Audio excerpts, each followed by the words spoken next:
Hola a todos, soy David Villar, el profesor de la Universidad de Antioquia de Farmacología y Toxicología, y les doy la bienvenida a esta presentación donde vamos a hablar sobre intoxicaciones por plantas en herbívoros. Este tema daría para hacer un curso completo, así que en esta presentación vamos a hacer, si quieren, una especie de introducción de lo que serían las generalidades, y para ello lo vamos a dividir en las siguientes partes. Vamos a comenzar hablando de cuáles serían las bases o criterios que tendríamos que tener en cuenta a la hora de establecer un diagnóstico presuntivo. Vamos también a hablar de los criterios que utilizan los animales para seleccionar qué plantas consumen en una pradera si se les diese la opción de escoger lo que ellos quieren. También vamos a hablar de cuáles son factores predisponentes que se suelen presentar cuando hay intoxicaciones. Y por último hablaremos de algunos ejemplos de especies corrientes, tanto herbáceas, forrajeras que tenemos en Colombia, como especies leñosas que están en muchas de las praderas y que los ganaderos pues se quejan de que les producen intoxicaciones en animales. También al final hablaremos brevemente de cómo prevenir que se produzcan intoxicaciones. Para empezar, decimos que en los cuadros que se suelen presentar por intoxicación por plantas no son específicos, se pueden confundir con muchas otras enfermedades. Entonces, ¿cómo establecemos un diagnóstico presuntivo o sospechoso de que se produce por una planta? Tenemos que contar con tres datos esenciales que tienen ahí. La planta debe estar accesible al animal en la pradera o en el potrero. Es decir, tenemos que poder identificar esa planta. Aparte de que esté presente en el potrero, tenemos que tener evidencia de que la haya consumido. El que simplemente esté en el medio del animal no significa que el animal la vaya a consumir. Y por último, tenemos que tener una compatibilidad entre el cuadro clínico esperado por la ingestión de dicha planta y los otros dos datos que tenemos anteriormente. Si falta alguno de estos tres datos, ni siquiera podemos sospechar de que se trata de una intoxicación por plantas. Como ven en la parte de abajo, el que se produzca una intoxicación va a depender de la cantidad de toxina ingerida en la unidad de tiempo. Es decir, yo no puedo decir que un forraje que tiene un 1 o 2% de nitratos vaya a intoxicar un animal, porque en realidad no es lo mismo que el animal se consuma ese forraje en unos pocos minutos, en que la concentración de nitratos y nitritos en el rumen que se va a alcanzar es suficientemente alta como para intoxicar al animal, que si ese forraje se espacia, el consumo de ese forraje se espacia a lo largo del día, con lo que la concentración que se va a alcanzar nunca va a llegar a ser suficiente como para matar al animal. Que el nitrato es una toxina no cumulativa, es decir, que se elimina y por tanto la concentración que se alcanza en la unidad de tiempo es básica. Si ya hablamos de cuáles son los criterios de consumo, es decir, cómo selecciona el animal su dieta, podemos decir que los animales van a aprender por ensayo-error. Vamos a partir de que tenemos una planta nueva que el animal nunca ha ingerido, está en el potrero o en la pradera, y el animal se va a acercar. Lo primero que va a usar obviamente va a ser el olfato y la vista. Y esto es importante porque, como veremos posteriormente, hay plantas como los senecios que tienen un olor bastante desagradable al animal, pero que cuando se secan, dicho rechazo en cierta medida desaparece. Por tanto, que la planta esté seca, pues siempre va a ser menos propensa a ser rechazada que cuando está en estado fresco. Si pasa la prueba del olfato y la vista, pues el animal va a probar esa planta, la va a saborear y si tiene un sabor agradable, pues la va a ingerir. Si a los pocos minutos o horas de la ingestión el animal siente un malestar, un dolor abdominal, pues se va a producir lo que tienen ahí como retroalimentación digestiva negativa.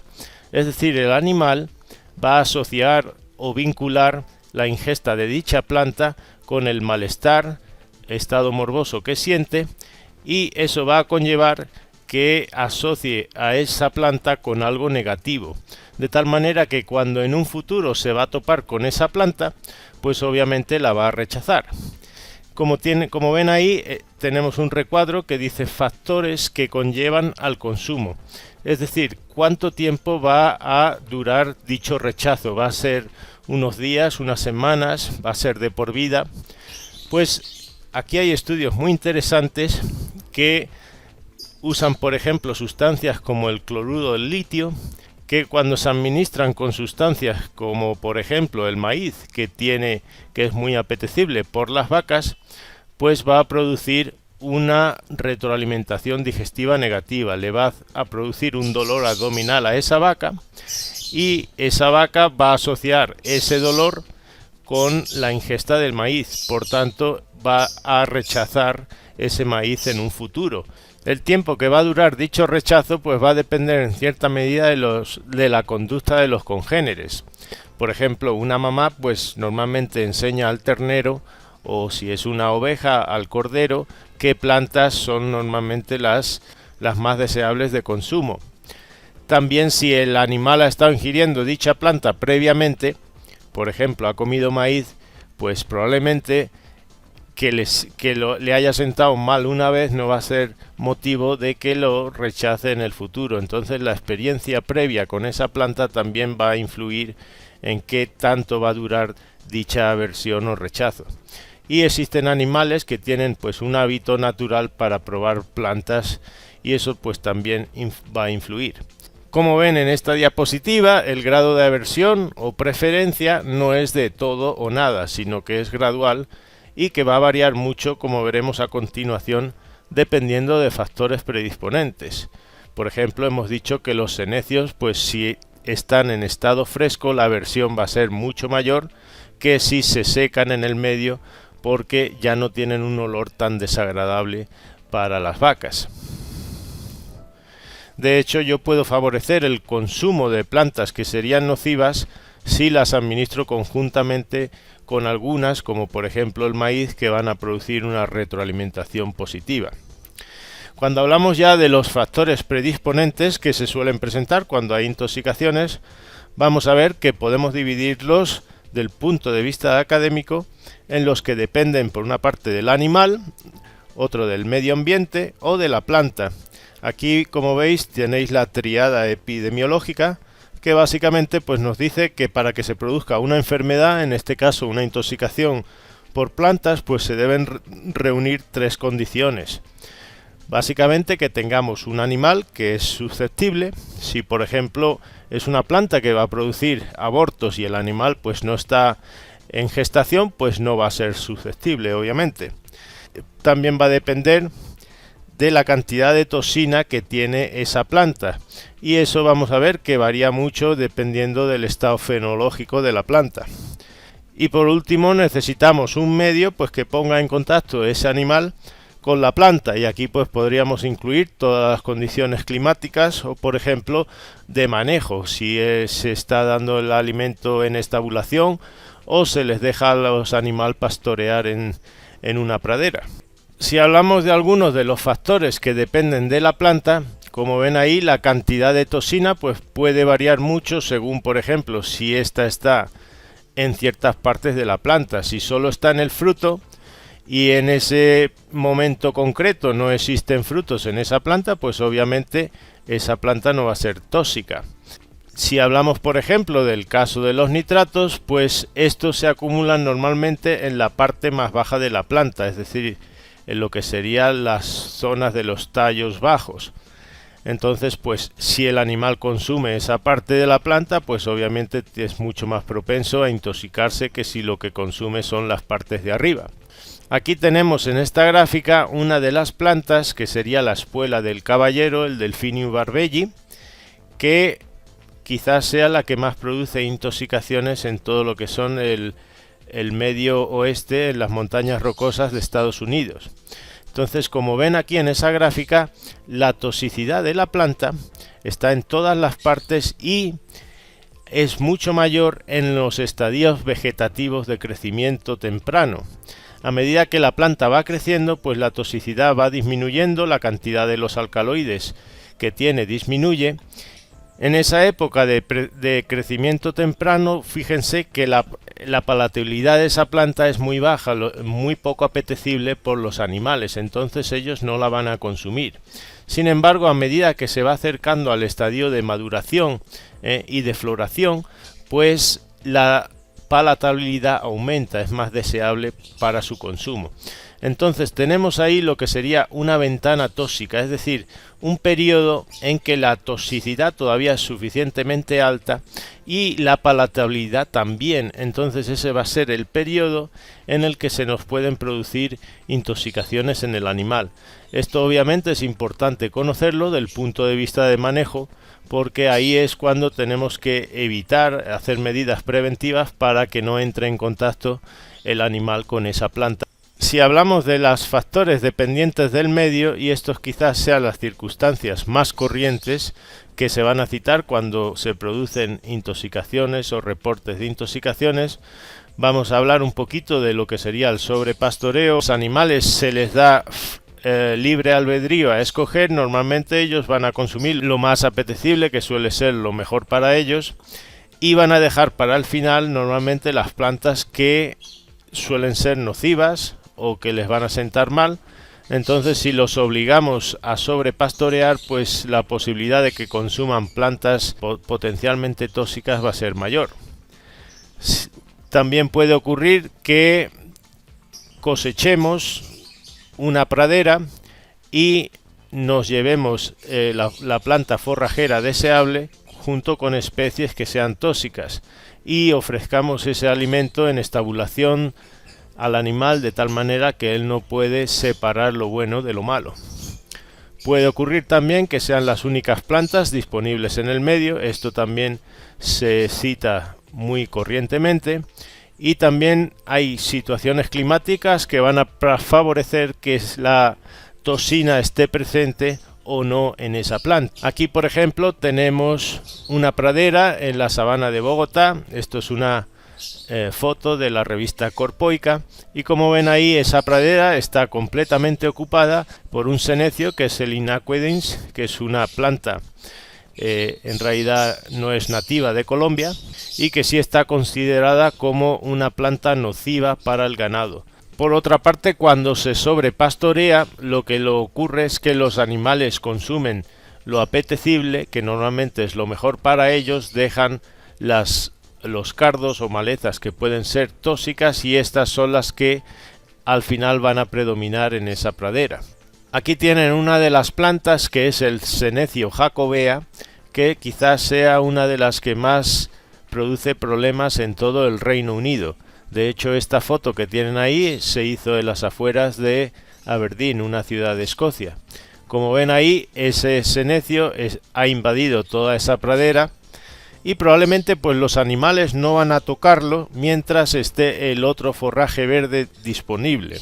Sin embargo, a medida que el otro desaparece y se van secando también esos senecios, pues lo que sería el rechazo o la aversión a esos senecios va desapareciendo. Y por otra parte, el senecio tiene la particularidad de que no produce una retroalimentación digestiva negativa inmediatamente después del consumo, es decir, que no les hace sentirse mal.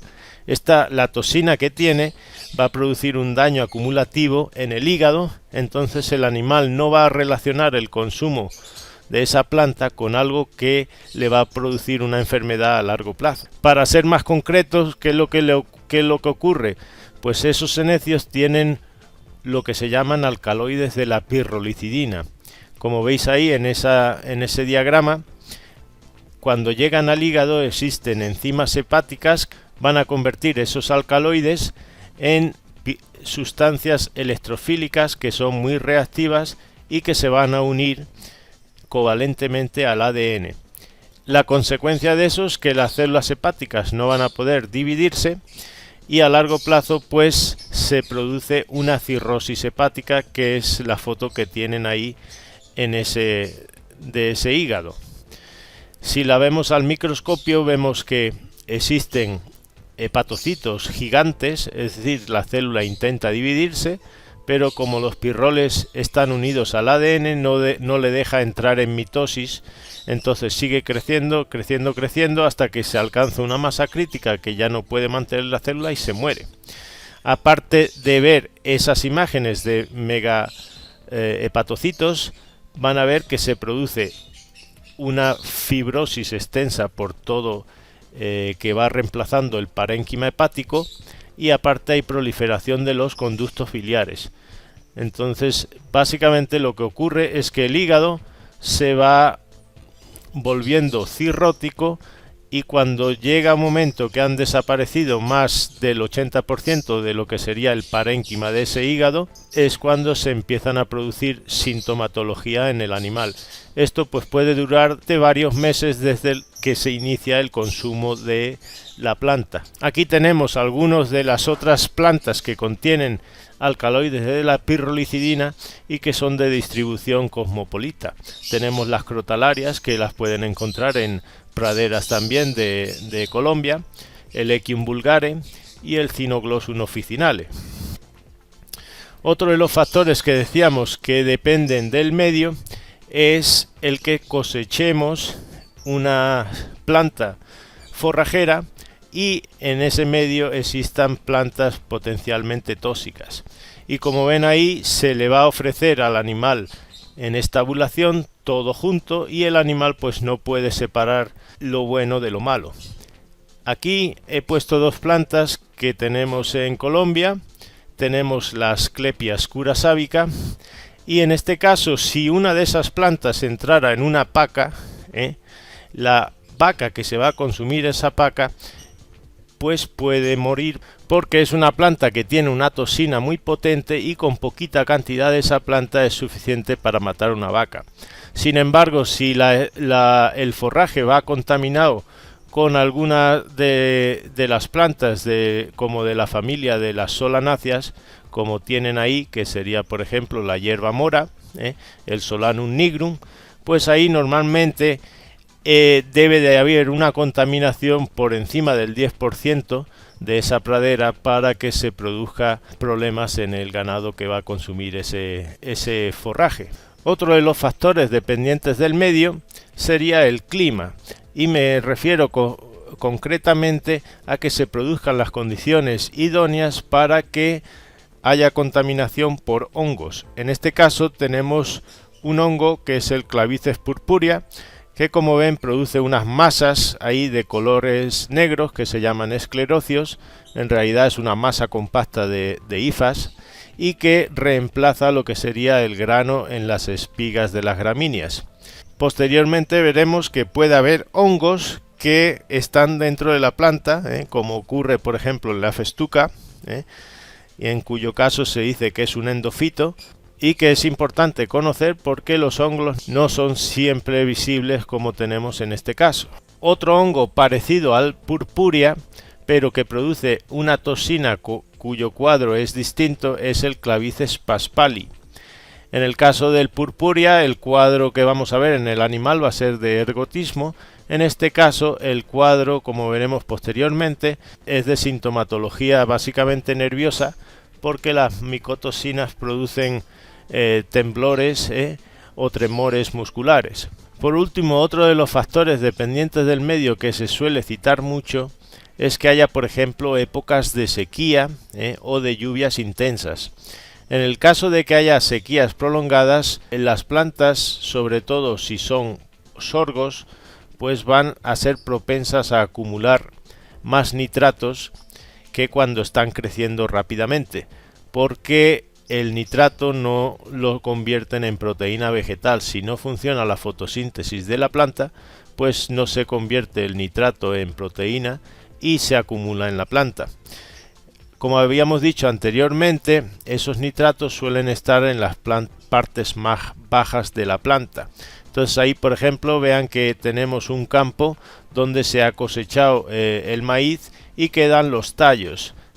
Normalmente se ha aplicado también fertilización nitrogenada, en urea por ejemplo, y eso pues todavía sería otro factor predisponente que puede aumentar la cantidad de nitratos que haya en esa planta. Si introdujésemos unas vacas a acabar con esos tallos de del maíz que quedan en ese campo, pues el riesgo de que se produzca una intoxicación por nitratos puede ser bastante alto. Si ya pasamos a hablar de los factores que dependen del animal, hemos dicho que los novatos en un lugar novedoso siempre van a experimentar más con plantas que no conocen, y por otra parte existen toxinas como serían los nitratos y los oxalatos que si los animales no las han consumido previamente pues tienen poca tolerancia. Si el consumo de estas toxinas ha sido paulatino, los animales la degradan en el rumen y toleran cantidades mayores de ambos. También puede ser que sean animales no nativos que son menos selectivos a la hora de comer que los propios indígenas del lugar. Habíamos dicho también que el estado fisiológico del animal es importante, y ahí tenemos por ejemplo la edad y la gestación. Y acuérdense que animales hambrientos pues siempre van a ser menos selectivos a la hora de el consumo de plantas. Si hablamos de plantas que producen malformaciones, es decir, son teratogénicas, pues el periodo susceptible es cuando la vaca está en estadio de gestación de segundo y tercer mes, que es cuando se están formando los miembros. Entonces probablemente la vaca que dio a luz a este ternero probablemente consumiera algunas de esas plantas en ese momento de la gestación concreta, y como ven pues ahí el animal ha salido con un problema de artrogriposis.